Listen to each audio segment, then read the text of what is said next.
Assalamualaikum warahmatullahi wabarakatuh.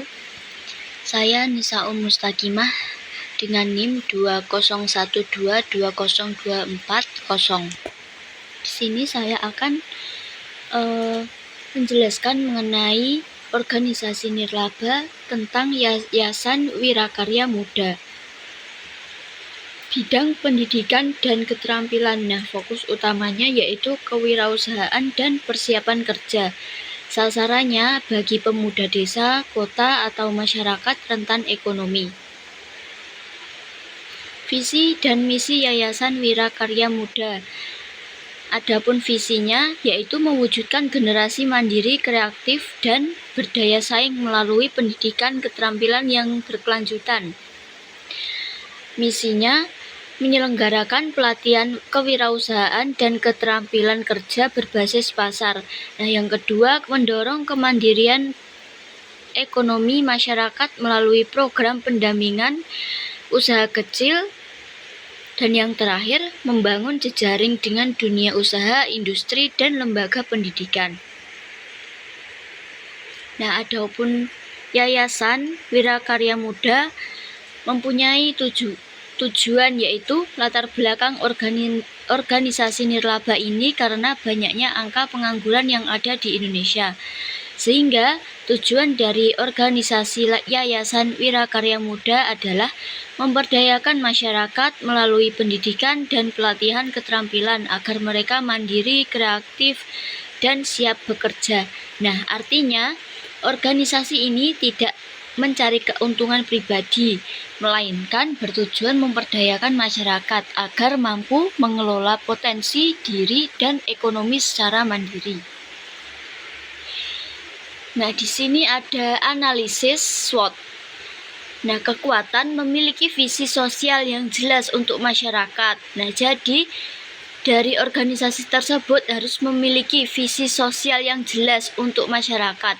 Yang kedua, adanya program pelatihan sesuai kebutuhan dunia kerja dan wirausaha. Yang ketiga, pelatihan gratis atau biaya rendah, mudah diakses masyarakat.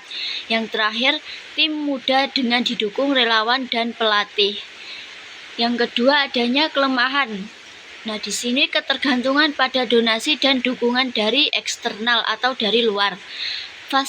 Dan fasilitas pelatihan yang kurang.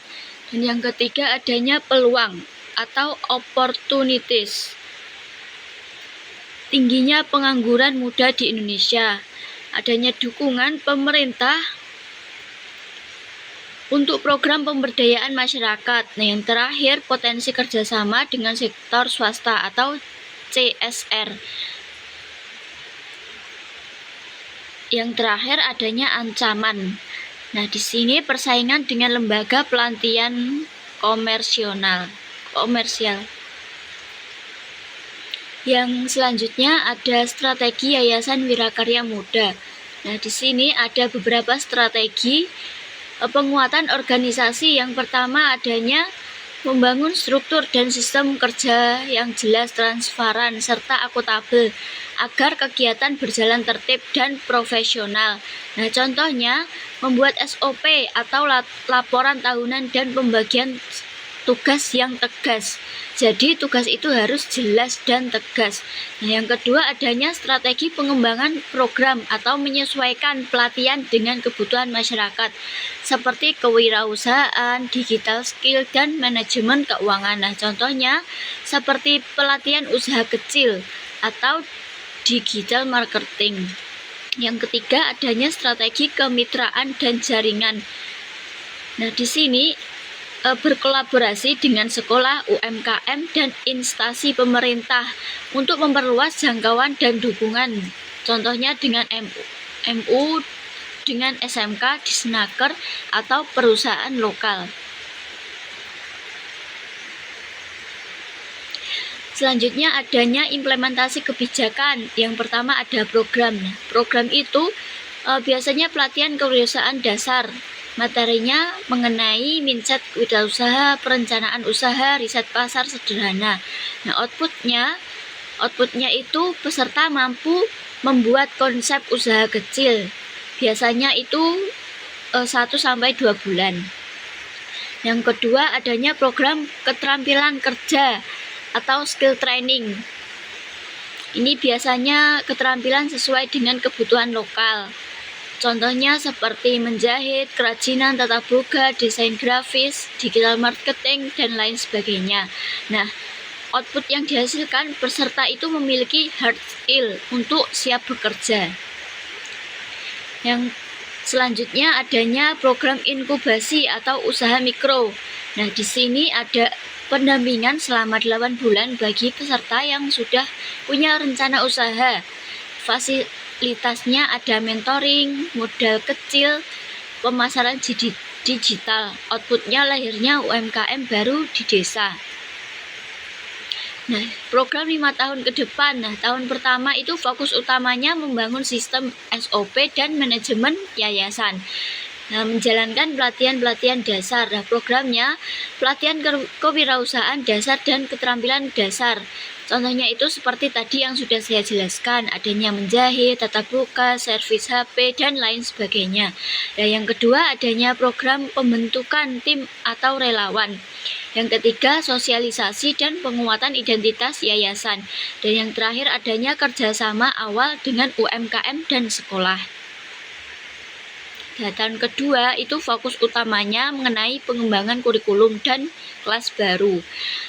Memperluas jangkauan peserta. Nah, programnya yang pertama adanya kelas digital skill. Contohnya itu seperti konten kreator, desain grafis maupun digital marketing. Yang kedua ada pendampingan wirausaha pemula. Yang ketiga MU dengan Disnaker SMK dan UMKM. Nah, tahun ketiga fokus utamanya itu melahirkan UMKM baru dari peserta dan pembangunan pusat pelatihan sederhana, workshop kecil. Programnya inkubasi usaha mikro selama 6 bulan. Yang kedua adanya penyediaan modal usaha kecil. Yang ketiga magang dan penempatan kerja di UMKM lokal. Yang keempat workshop keterampilan. Yang keempat, tahun keempat fokus utamanya transformasi digital, sistem pelatihan online, peningkatan kualitas SDM dan akreditasi program. Program yang pertama adanya platform mengenai latihan online yayasan, kelas hybrid offline dan online, serta pelatihan train the trainer untuk relawan atau pengajar. Yang terakhir adanya sertifikasi kompetensi bekerja sama dengan lembaga resmi. Tahun terakhir yaitu fokus utamanya membangun kemandirian ekonomi masyarakat. Replikasi model desa keterampilan mandiri. Programnya mengenai desa binaan wirakarya muda ataupun adanya event akbar seperti festival UMKM binaan yayasan. Mungkin itu tadi organisasi nirlaba yang telah saya jelaskan. Apabila ada kesalahan kata maupun ucapan, saya mohon maaf yang sebesar-besarnya. Wassalamualaikum warahmatullahi wabarakatuh.